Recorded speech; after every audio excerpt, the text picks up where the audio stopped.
আজকে আপনাদের সাথে শেয়ার করব থাইল্যান্ডের সবচেয়ে জনপ্রিয় স্ট্রিট ফুডগুলোর একটি পাড থাই। থাইল্যান্ডে ঘুরতে এসে পাড থাই খায় নাই এমন পর্যটক খুঁজে পাওয়া সত্যিই কঠিন। টক মিষ্টি নোনতা আর হালকা ঝালের দারুণ এক মিশ্রণ এই খাবারটাকে করেছে সারা বিশ্বের ফুড লাভারদের কাছে খুবই জনপ্রিয়। রাস্তার ছোট ছোট স্টলগুলো থেকে শুরু করে নামি দামি রেস্টুরেন্টে সবখানে সমান জনপ্রিয় এই ঐতিহ্যবাহী থাই নুডলস ডিশ। তো আজকে আমি দেখাবো কিভাবে ঘরে বসে খুবই সহজে এই পাড থাই নুডলসটা তৈরি করে নিতে পারবেন। তাহলে চলুন কথা আর না বাড়াই সরাসরি রান্নায় চলে যাচ্ছি। এখানে একটি কড়াইতে বেশ কিছু পানি ফুটিয়ে নিয়ে এখানে দিয়ে দিলাম পাড থাই প্রায় 200 গ্রামের মতো। এগুলো হচ্ছে পাড থাই নুডলস আর কি, রাইস নুডলসও বলা যায়। পানিতে দেওয়ার সাথে সাথেই কিন্তু এগুলো একেবারে নরম হয়ে যায়, আপনারা দেখতেই পাচ্ছেন। তো বলক আসা পানিতে আমি মোটামুটি 1 মিনিটের মতো রেখে তারপর পানি ঝরিয়ে নিলাম, অন্য একটি পাত্রে উঠিয়ে রাখলাম।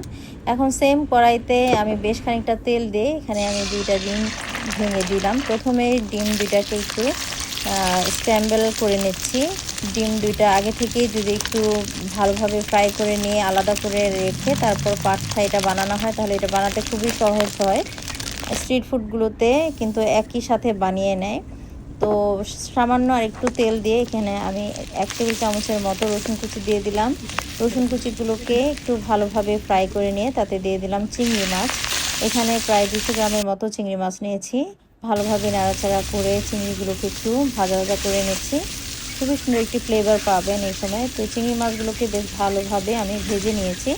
এখন এর মধ্যে আমি দিয়ে দিব সেই সিদ্ধ করে রাখা রাইস নুডলসগুলো। এখানে দিয়ে দিলাম পাড থাই সস। আমি এখানে মোটামুটি হাফ কাপের চেয়ে একটু বেশি দিলাম। পাড থাই সসটা একটু টক মিষ্টি স্বাদের হয়ে থাকে। তো বেশ ভালোভাবে নাড়াচাড়া করে সব কিছু একসাথে খুব ভালোভাবে নাড়াচাড়া করে মিশিয়ে দিচ্ছি আর কি, নুডলস যেভাবে আমরা রান্না করি ঠিক সেভাবেই। আর পাড থাই সসটা দেওয়ার পরে দেখবেন খুব সুন্দর একটি ফ্লেভারও আসে পাশাপাশি। তো বেশ ভালোভাবে চুলার আঁচটা মিডিয়াম হিটে রেখে আমি নাড়াচাড়া করে মিশিয়ে দিলাম সব কিছু একত্রে।